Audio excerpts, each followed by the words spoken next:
Hi ನಮಸ್ತೆ ಎಲ್ಲರಿಗೂ ಮಧುರಾ ಚಾನಲ್ಗೆ ಸ್ವಾಗತ. ಇವತ್ತು ಇಡ್ಲಿ, ದೋಸೆ, ರೊಟ್ಟಿ ಹಾಗೆ ಅನ್ನದ ಜೊತೆ ತುಂಬಾ ಸೂಪರ್ ಆಗಿರುವಂತಹ ಒಂದು ಚಟ್ನಿ ರೆಸಿಪಿಯನ್ನು ನಿಮ್ಮ ಜೊತೆ ಶೇರ್ ಮಾಡ್ಕೊಳ್ತಾ ಇದ್ದೇನೆ. ಒಂದು 10 ರಿಂದ 15 ನಿಮಿಷದಲ್ಲಿ ಈ ಚಟ್ನಿಯನ್ನು ನಾವು ಸುಲಭವಾಗಿ ಮಾಡ್ಕೊಳ್ಬೋದು. ಬನ್ನಿ ನೋಡೋಣ ಹೇಗೆ ಮಾಡೋದಂತ.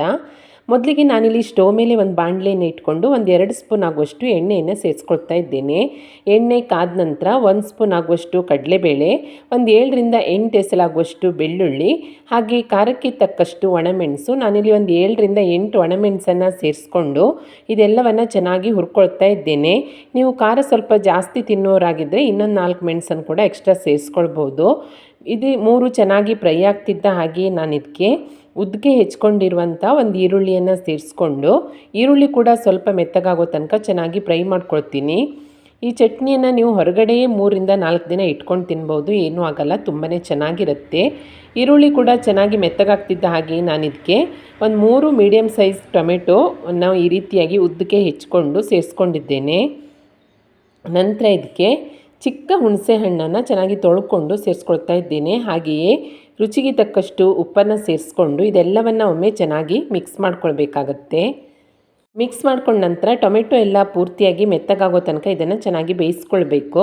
ಅದಕ್ಕೋಸ್ಕರ ಇದಕ್ಕೊಂದು ಲಿಡ್ಡನ್ನು ಮುಚ್ಚಿಬಿಟ್ಟು ಮಧ್ಯಮ ಉರಿಯಲ್ಲಿ 4 ರಿಂದ 5 ನಿಮಿಷ ಬೇಯಿಸ್ಕೊಂಡ್ರೆ ಟೊಮೆಟೊ ಎಲ್ಲ ಮೆತ್ತಗಾಗಿ ಬೆಂದ್ಕೊಳ್ಳುತ್ತೆ. ನೋಡಿ, ಈಗ 5 ನಿಮಿಷದ ನಂತರ ಟೊಮೆಟೊ, ಈರುಳ್ಳಿ, ಮೆಣಸು ಎಲ್ಲವೂ ಚೆನ್ನಾಗಿ ಬೆಂದಿರುತ್ತೆ. ಈಗ ಇದಕ್ಕೆ 1 ಕಡ್ಡಿ ಆಗುವಷ್ಟು ಕರಿಬೇವಿನ ಸೊಪ್ಪನ್ನು ಸೇರಿಸ್ಕೊಂಡು ಒಮ್ಮೆ ಚೆನ್ನಾಗಿ ಮಿಕ್ಸ್ ಮಾಡಿಕೊಂಡು ನಂತರ ನಾನು ಸ್ಟವನ್ನು ಆಫ್ ಮಾಡಿಕೊಂಡು ಇದನ್ನು ಪೂರ್ತಿಯಾಗಿ ತಣ್ಣಗಾಗಲಿಕ್ಕೆ ಸೈಡಲ್ಲಿ ಇಟ್ಕೊಳ್ತೀನಿ. ಇದಿಷ್ಟು ಪೂರ್ತಿಯಾಗಿ ತಣ್ಣಗಾದ ನಂತರ ಒಂದು ಮಿಕ್ಸಿ ಪಾತ್ರೆಗೆ ಸೇರಿಸ್ಕೊಂಡು ನೀರೇನು ಸೇರಿಸಬಾರ್ದು, ಟೊಮೆಟೊಲ್ಲಿರುವಂತಹ ನೀರೇ ಸಾಕಾಗತ್ತೆ. ಇವಾಗ ಇದನ್ನು ನುಣ್ಣಗೆ ರುಬ್ಕೊಂಡು ಬರಬೇಕು. ನೋಡಿ, ನಾನಿವಾಗ ಚಟ್ನಿಯನ್ನು ನುಣ್ಣಗೆ ರುಬ್ಕೊಂಡು ಒಂದು ಬೌಲ್ಗೆ ಸೇರಿಸ್ಕೊಳ್ತಾ ಇದ್ದೇನೆ. ನಂತರ ಇದಕ್ಕೆ ಸಾಸಿವೆ, ಜೀರಿಗೆ, ಕಡಲೆಬೇಳೆ, ಉದ್ದಿನಬೇಳೆ ಹಾಗೆ ಕರಿಬೇವಿನ ಸೊಪ್ಪಿನ ಒಗ್ಗರಣೆಯನ್ನು ಮಾಡಿ ಸೇರಿಸ್ಕೊಂಡು ಮಿಕ್ಸ್ ಮಾಡಿಕೊಂಡ್ರೆ ತುಂಬಾ ರುಚಿಯಾದಂತಹ ಚಟ್ನಿ ರೆಡಿಯಾಗತ್ತೆ. ಬಿಸಿ ಬಿಸಿ ಅನ್ನದ ಜೊತೆ ಕಲಿಸ್ಕೊಂಡು ತಿನ್ನೋಕೆ ಕೂಡ ತುಂಬಾ ಸಖತ್ತಾಗಿರುತ್ತೆ. ಅದೇ ರೀತಿಯಾಗಿ ದೋಸೆ, ಇಡ್ಲಿ, ರೊಟ್ಟಿ ಜೊತೆಗೆ ತುಂಬಾ ಸಖತ್ತಾಗಿರುತ್ತೆ. ದೋಸೆ, ಇಡ್ಲಿಗಂತೂ ಇದಕ್ಕಿಂತ ಬೆಸ್ಟ್ ಚಟ್ನಿ ಯಾವುದೂ ಇಲ್ಲ, ಅಷ್ಟೊಂದು ಚೆನ್ನಾಗಿರುತ್ತೆ. ಮಾಡೋದು ಕೂಡ ತುಂಬಾ ಸುಲಭ, ಟೇಸ್ಟ್ ಅಂತೂ ಸೂಪರಾಗಿರುತ್ತೆ. ನೀವು 3 ರಿಂದ 4 ದಿನ ಹೊರಗಡೆ ಇಟ್ಕೊಂಡು ತಿಂದರೂ ಏನೂ ಆಗಲ್ಲ. ಹಾಗೆಯೇ ನೀವು ಮಾಡಿ ಫ್ರಿಜ್ಜಲ್ಲಿ ಕೂಡ ಸ್ಟೋರ್ ಮಾಡಿ ಇಟ್ಕೊಂಡು ಉಪಯೋಗಿಸ್ಕೊಳ್ಬೋದು. ತುಂಬಾ ಸಿಂಪಲ್ ಆದಂತಹ ರೆಸಿಪಿ, ನೀವು ಕೂಡ ಟ್ರೈ ಮಾಡಿ ನೋಡಿ. ಈ ಚಟ್ನಿ ರೆಸಿಪಿ ನಿಮಗೆ ಇಷ್ಟ ಆದಲ್ಲಿ ಲೈಕ್ ಮಾಡಿ, ಹಾಗೆ ಶೇರ್ ಮಾಡಿ. ಹೇಗಾಗಿದೆ ಅಂತ ಕಮೆಂಟ್ ಮಾಡಿ ತಿಳಿಸಿ.